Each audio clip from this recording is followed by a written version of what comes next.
Hello dears, welcome back to YouTube channel. അപ്പോൾ എല്ലാവർക്കും happy Christmas.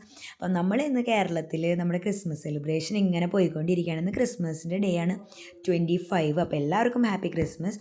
ഞങ്ങളുടെ പള്ളിയിലെ പുൽക്കൂട് കാണാൻ വന്നേക്കാൻ കേട്ടോ. സെൻറ്റ് സെബാസ്റ്റ്യൻ ചർച്ച് കൊടുങ്ങ, തൃശ്ശൂർ ഡിസ്ട്രിക്റ്റിലുള്ള കൊടുങ്ങ പള്ളിയിലാണിത്. അപ്പം അവിടെ അടിപൊളിയായിട്ടൊരു ക്രിബ് അവർ നമുക്ക് വേണ്ടി റെഡിയാക്കി വെച്ചിട്ടുണ്ട്. അപ്പോൾ കയറി ചെല്ലുമ്പോൾ തന്നെ നമുക്ക് കാണാൻ പറ്റുന്നത് ട്രാംവേ ആണ്. പണ്ട് കാലത്ത് നമ്മൾ തടി കയറ്റി വിട്ടിരുന്ന ട്രാംവേ ആണ് കേട്ടോ. അതുപോലെ തന്നെ ഈ ഒരു ക്രിബ് സ്റ്റാർട്ട് ചെയ്യണമെന്ന് പറയണത് പഴയ ഈശോ ജനിച്ച ആ സ്ഥലത്തിനെ ആസ്പദമാക്കിയാണ് ഈ ഒരു പഴയകാല ബിൽഡിങ് കൺസ്ട്രക്ഷൻ രീതിയിൽ അവർ ലിബിയൊക്കെ വെച്ച് പൊട്ടിപ്പൊളിഞ്ഞ ബിൽഡിംഗ് ആയിട്ടാണ് ഫസ്റ്റ് സ്റ്റാർട്ട് ചെയ്തത്. അപ്പോൾ ഇതാണ് ആ ട്രാംവേ, തടി കയറ്റി പോണ ട്രാംവേ. അങ്ങനെ നേരെ നമ്മൾ നടക്കുമ്പോൾ ഒരു ഷിപ്പ് കാണാൻ പറ്റും, ഒരു പായ്ക്കപ്പൽ പോലെ ഉണ്ടാക്കി വെച്ചിട്ടുണ്ടായിരുന്നു. അപ്പം ഈ ഒരു സംഭവം നമുക്ക് ഇനിയൊരു ജനുവരി 2 വരേക്കും ഒരു 6 വരേക്കും ഒക്കെ ഉണ്ടാവും. അതിനുള്ളിൽ ഇത് ക്ലോസ് ആവും. അപ്പോൾ എല്ലാവരും വന്നത് കണ്ട് നമ്മളെ സപ്പോർട്ട് ചെയ്യുക. പിന്നെ നേരെ പോയി കഴിഞ്ഞാൽ ആളുകൾ ചെയ്തുകൊണ്ടിരുന്ന തൊഴിലുകൾ, ഇപ്പം ചാക്ക നിർമ്മാണം, അതുപോലെ തന്നെ മാർക്കറ്റ്, ഫിഷിങ്, ഇറച്ചി വെട്ട്, അങ്ങനെ ഓരോരോ സാധനങ്ങളായിട്ട് ഇങ്ങനെ ഉണ്ടാക്കി വെച്ചിട്ടുണ്ടായിരുന്നു കേട്ടോ. ഭയങ്കര രസമായിരുന്നു കാണാനായിട്ട്. ഭയങ്കര ഡെഡിക്കേറ്റഡ് ആയിട്ട് ചെയ്തിട്ടുണ്ട്. ഈ ഒരു പായ്ക്കപ്പലാണെങ്കിലും നല്ല രസമുണ്ടായിരുന്നു കേട്ടോ. നല്ല ഫിനിഷിംഗ് ഒക്കെ ആയിട്ട് ഭയങ്കര ബ്യൂട്ടിഫുള്ളായിട്ട് തന്നെ ചെയ്തു വെച്ചിട്ടുണ്ട്. ഈ ഒരു പാലൊക്കെ ഉണ്ടാക്കി വെച്ചിട്ടുണ്ട്. അതുപോലെ തന്നെ കുളം, പിന്നെ ഓരോരോ ആളുകളുടെ രൂപങ്ങൾ, പഴയകാല പാത്രങ്ങൾ, അങ്ങനെ കുറേ എഫേർട്ട് ഇട്ട് ചെയ്തു വെച്ചേക്കണ ഒരു നല്ലൊരു ക്രിബായിട്ടാണ് എനിക്ക് തോന്നിയത്. ഇത് എൻ്റെ സ്വന്തം പള്ളിയാണ്. ഞാൻ കല്യാണം കഴിഞ്ഞ് വന്നേക്കണത് ഈ ഒരു പള്ളിക്കാണ്. അപ്പം അതുപോലെ തന്നെ ഓരോ സമയത്തുള്ള ആ ഒരു ഡെവലപ്മെൻറ്റും കാണിക്കുന്നുണ്ട് കേട്ടോ. പഴയ പഴയ ബിൽഡിങ്സ്, പഴയ മോഡൽ പച്ചക്കറി കച്ചവടം, അതുപോലെ തന്നെ ഇറച്ചിവിട്ട്, പിന്നെ എന്തുവാ, എല്ലാ സംഭവങ്ങളും ഓരോരോ മൈന്യൂട്ടായിട്ട് അവർ ചെയ്ത് വെച്ചിട്ടുണ്ടായിരുന്നു. നമ്മളിതൊക്കെ കണ്ട് എക്സ്പ്ലോർ ചെയ്യായിരുന്നു. ഭയങ്കര ഈ ഒരു ബ്യൂട്ടിഫുള്ളായിട്ടുള്ള ഇത് കാണാണ്ട് പോയി കഴിഞ്ഞാൽ നമുക്ക് നഷ്ടമായിരിക്കും. അതുകൊണ്ട് തന്നെ എല്ലാവരും വന്ന് കാണണം എന്നാട്ടോ ഞാൻ പറയുള്ളൂ. ഓരോരോ ഭാഗങ്ങളായിട്ട് കുറേ കാണാനുണ്ട്. ഒരു അറ്റ്ലീസ്റ്റ് ഒരു 10-20 മിനിറ്റ് കാണാനുള്ളതുണ്ട്. പിന്നെ ഇന്ത്യ ഗേറ്റ്, ഏറ്റവും ലാസ്റ്റായിട്ട് ഒരു ഇന്ത്യ ഗേറ്റ് ആയിട്ട് ഉണ്ടാക്കി വെച്ചേക്കണേ. ഈ ഒരു ഷിപ്പാണെങ്കിലും നല്ല അടിപൊളിയായിട്ടുണ്ടായിരുന്നു. ഇത് പിന്നെ നമ്മുടെ മരപ്പണി, അങ്ങനത്തെ ജോലികൾ, അതെല്ലാം നമുക്ക് ഇവിടെ കാണാൻ പറ്റിയിട്ടുണ്ടായിരുന്നു. ഈ പായ്ക്കപ്പൽ കഴിഞ്ഞിട്ട് പിന്നെ നേരെ വീണ്ടും ഒരു വലിയൊരു പാലം, മരത്തിൻ്റെ പാലമാണ് ഉണ്ടാക്കി വെച്ചേക്കണത്.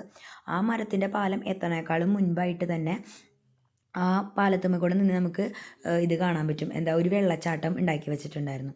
ആ വെള്ളച്ചാട്ടം എന്ന് പറഞ്ഞാൽ അതിൽ ആ ഒരു തോട് ഒഴുകണോട് തന്നെ ഇതും കൂടി ഉണ്ട്. എന്തായിരുന്നു, മുഷീനൊക്കെ പിടിച്ചിട്ടുണ്ട്. 2-3-4 മീനുകളെ ഞങ്ങൾ കണ്ടു. കുറേ പേര് അവിടെ നിന്ന് ഇങ്ങനെ കണ്ടുകൊണ്ടേ ഇരിക്കുകയായിരുന്നു. പിന്നെ അതേ മൺപാത്രം ഉണ്ടാക്കുന്നവർ, മൺപാത്ര നിർമ്മാണം, അങ്ങനെ ഓരോ ഘട്ടത്തിലുള്ള ജോലികളാണ് കേട്ടോ ഫസ്റ്റ് അവർ ചെയ്തു വെച്ചേക്കുന്നത്. അപ്പം നേരെ ഇങ്ങനെ പോയി കഴിഞ്ഞാൽ പിന്നെ പഴയകാലത്തെ കുറേ പാത്രങ്ങൾ, ഈ കളിമണ്ണ് കൊണ്ടുണ്ടാക്കിയ പാത്രങ്ങൾ, അങ്ങനത്തെ പാത്രങ്ങളൊക്കെ കാണാനുണ്ടായിരുന്നു. പിന്നെ അവരുടെ മെയിനായിട്ടുള്ള ഈ എന്താ ബ്രെഡ് ഉണ്ടാക്കണ ആ ഒരു സംഭവം, പിന്നെ നമ്മുടെ ഇറച്ചി വെട്ട്,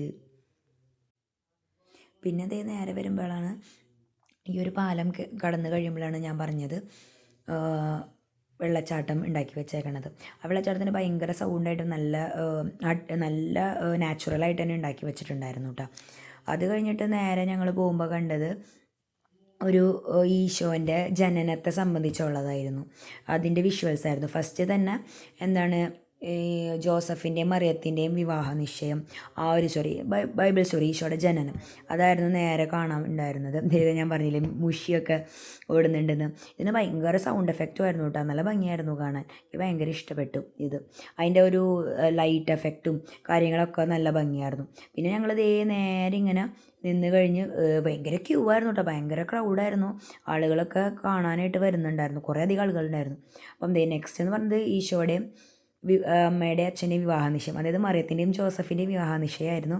ഫസ്റ്റ് വിവാഹ നിശ്ചയം കഴിഞ്ഞിട്ടാണ് ഈശോ മറിയത്തിന് മാലാഖ പ്രത്യക്ഷപ്പെട്ടിട്ട് ദൈവത്താൽ ഗർഭിണിയാണെന്നുള്ള ഒരു കഥ പറയണതല്ലോ. അപ്പോൾ പിന്നെ അത് കഴിഞ്ഞ് നേരെ കടന്നു ചെല്ലുമ്പോൾ നല്ലൊരു എയ്റോപ്ലെയിൻ ഉണ്ടാക്കി വെച്ചിട്ടുണ്ടായിരുന്നു. അതും നല്ല ഭംഗിയുണ്ടായിരുന്നു. നല്ല അടിപൊളി ഫിനിഷിംഗ് ആയിട്ട് എയ്റോപ്ലെയിൻ ഉണ്ടാക്കി വെച്ചിട്ടുണ്ടായിരുന്നു. പിന്നെ അതുപോലെ തന്നെ നമുക്ക് അതിൻ്റെ ഉള്ളിൽ കൂടെ കടന്നു പോയി അത് കാണാനും പറ്റുമായിരുന്നു കേട്ടോ. അപ്പോൾ ഞങ്ങൾ അതിൻ്റെ ഉള്ളിൽ കൂടെ കടന്നു പോയപ്പോൾ ഞങ്ങൾക്ക് കാണാൻ പറ്റിയത് ആദം ഹൗവ ആ ഒരു അവരുടെ ഒരു ഇതാണ്, അവർ ഏദൻ തോട്ടത്തിൽ ജീവിക്കണ പോലത്തെ ആയിരുന്നു അതിൽ കാണാനുണ്ടായിരുന്നു കേട്ടോ. നേരെ പോകുമ്പോൾ അത് ഏദൻ തോട്ടത്തിൽ അതോ ഹവ്വയും ജീവിക്കണത് ആ ഒരു കാര്യമാണ്. അതും നല്ല രസമായിട്ട് ഉണ്ടാക്കി വെച്ചിട്ടുണ്ട്. ആ ഒരു സ്കൾപ്ചർ പോലുള്ളത് എനിക്ക് ഭയങ്കര ഇഷ്ടപ്പെട്ടു കേട്ടോ. ആ ഒരു നല്ല കളർ കോമ്പിനേഷനും കാര്യങ്ങളൊക്കെ ഏദൻ തോട്ടം പോലെ തന്നെ നമുക്ക് തോന്നുമായിരുന്നു. പിന്നെ ലാസ്റ്റ് ഇങ്ങനെ നമ്മൾ ഇറങ്ങി വരുമ്പോൾ നമ്മുടെ ഇന്ത്യ ഗേറ്റിൻ്റെ ഫ്രണ്ടിൽ നമുക്ക് നിന്ന് ഫോട്ടോ ഒക്കെ എടുത്ത് പോകാൻ പറ്റും. അങ്ങനെ ഇന്ത്യ ഗേറ്റിൻ്റെ അവിടെ നിന്ന് ഒരു ഫോട്ടോ ഒക്കെ എടുത്തു എന്ന് തോന്നുന്നു കേട്ടോ. അങ്ങനെ ഫോട്ടോ ഒക്കെ എടുത്തു കഴിഞ്ഞ് നേരെ ഞാൻ 2-3 ഇങ്ങനെ സെൽഫിയൊക്കെ എടുത്തിട്ടുണ്ടായിരുന്നു. എനിക്കത് നല്ല ഇഷ്ടപ്പെട്ടു. നല്ല ഒറിജിനലായിട്ട് തന്നെ ഫീൽ ചെയ്യുന്നുണ്ടായിരുന്നു കേട്ടോ ഇന്ത്യ ഗേറ്റിൻ്റെ അവിടെ നിന്നിട്ടുള്ള ആ ഒരു ലുക്ക് എന്ന് പറയണത്. പിന്നെ അത് കഴിഞ്ഞ് നേരെ അങ്ങോട്ട് പോകുമ്പോൾ ഒരു ക്രിസ്മസ് പാപ്പാഞ്ഞിനെ ഉണ്ടാക്കി വെച്ചിട്ടുണ്ടായിരുന്നു. അത് അറിയാമല്ലോ, ക്രിസ്മസ് പാപ്പ തേര് ഓടിക്കുന്നത്. അതെനിക്ക് ഭയങ്കര ഇഷ്ടമുള്ളൊരു എപ്പോഴും നമ്മുടെ മനസ്സിൽ ഇങ്ങനെ തങ്ങി നിൽക്കണതാണല്ലോ. അതും കണ്ടു. പിന്നെയെന്ന് പറയണത് മാതാവിന് മാലാഖ പ്രത്യക്ഷപ്പെടുന്ന ഒരു ഭാഗം അവർ ക്രിയേറ്റ് ചെയ്ത് വെച്ചിട്ടുണ്ട്. അതിനുശേഷം ഔസേ പിതാവിന് മാലാഖ പ്രത്യക്ഷപ്പെടുന്ന ഒരു പാർട്ടാണ്. ഇതെല്ലാം ഈശോയുടെ ജനനത്തെ ആസ്പദമാക്കിയിട്ടുള്ള ബൈബിൾ കാര്യങ്ങളാണ്. ദൃശ്യാവിഷ്കാരമാണ് കേട്ടോ കാണിച്ചു വെച്ചിരിക്കുന്നത്. അതുപോലെ തന്നെ പിന്നെ എന്ന് പറയണത് അതാണ് ദൂതൻ സ്വപ്നത്തിൽ ജോസഫിനെ പ്രത്യക്ഷപ്പെടുന്നത്. അതിനുശേഷം പിന്നെന്താ, നമ്മുടെ മാതാവ് എലിസബത്ത് ഗർഭിണിയായിരുന്നപ്പോൾ എലിസബത്തിനെ സന്ദർശിക്കാൻ പോയിട്ടുണ്ടായിരുന്നു. അപ്പോൾ അതാണ് നെക്സ്റ്റ്. ഇതെല്ലാം ഭയങ്കര രസമായിട്ട് ഓരോരുത്തരുടെ ഫേസ് ആണെങ്കിലും ഭയങ്കര നല്ല ഭംഗിയായിട്ട് ചെയ്തിട്ടുണ്ടായിരുന്നു. നല്ല എഫേർട്ട് എടുത്തിട്ടുണ്ട്. നെക്സ്റ്റ് എന്ന് പറയണത് പേരെഴുതിക്കാനായിട്ട് ജോസഫും മറിയവും കൂടിയിട്ട് പുറപ്പെടുന്നത് ആ ഒരു സംഭവം. അത് കഴിഞ്ഞ് കാലത്തൊഴുത്തിൽ ഇടയന്മാർക്ക് പ്രത്യക്ഷപ്പെടുന്നുണ്ട് ഈശോയുടെ ജനനത്തെക്കുറിച്ച് പറയാനായിട്ട്. അതും കാണിച്ചിട്ടുണ്ട്. അപ്പം ഇത്രയൊക്കെയാണ് ഇതിൽ കാണിച്ചിട്ടുണ്ടായിരുന്നത്. ലാസ്റ്റ് നമുക്ക് ഈശോയുടെ ജനനം അതാണ് പിന്നെ കാണിക്കുന്നത്. ഈശോ കാലിത്തൊഴുത്തിൽ ജനിക്കണ ഒരു ഭാഗം വരെ കാണിച്ച് അവസാനിപ്പിക്കാനുണ്ടായത്. നല്ല ഭംഗിയായിരുന്നു, നല്ല രസമായിട്ടെല്ലാം ചെയ്തിട്ടുണ്ട്. അവിടെ മാതാവ്, ഉണ്ണീശോ, ഔസേ പിതാവ്, പിന്നെ മാലാഖ എല്ലാവരും കൂടിയുള്ള അടിപൊളിയായിട്ടുള്ളൊരിതും കൂടി അങ്ങനെയാണ് അവസാനിച്ചേക്കണം. ലാസ്റ്റ് നമ്മളിതേ കുറച്ച് പിന്നെ രാജാക്കന്മാർ ഈശോനെ കാണാൻ വരുന്നത്, ഇത്രയും കാര്യങ്ങൾ ഒരു ബൈബിൾ സ്റ്റോറി, ദൈവത്തിൻ്റെ ജനനം ഒരു ബൈബിൾ സ്റ്റോറി പോലെ നമ്മൾ കാണാനായിട്ട് പറ്റിയിട്ടുണ്ടായിരുന്നു. അപ്പോൾ ഇതെല്ലാവർക്കും ഈ ഒരു നമ്മുടെ ക്രിബ് ഇഷ്ടമായി എന്ന് വിചാരിക്കണം നമ്മുടെ പള്ളിയിൽ. അപ്പോൾ എല്ലാവരും വിസിറ്റ് ചെയ്യുക. കാരണം അത്രയും എഫേർട്ട് ഇട്ടിട്ടുള്ളൊരു സംഭവമാണല്ലോ.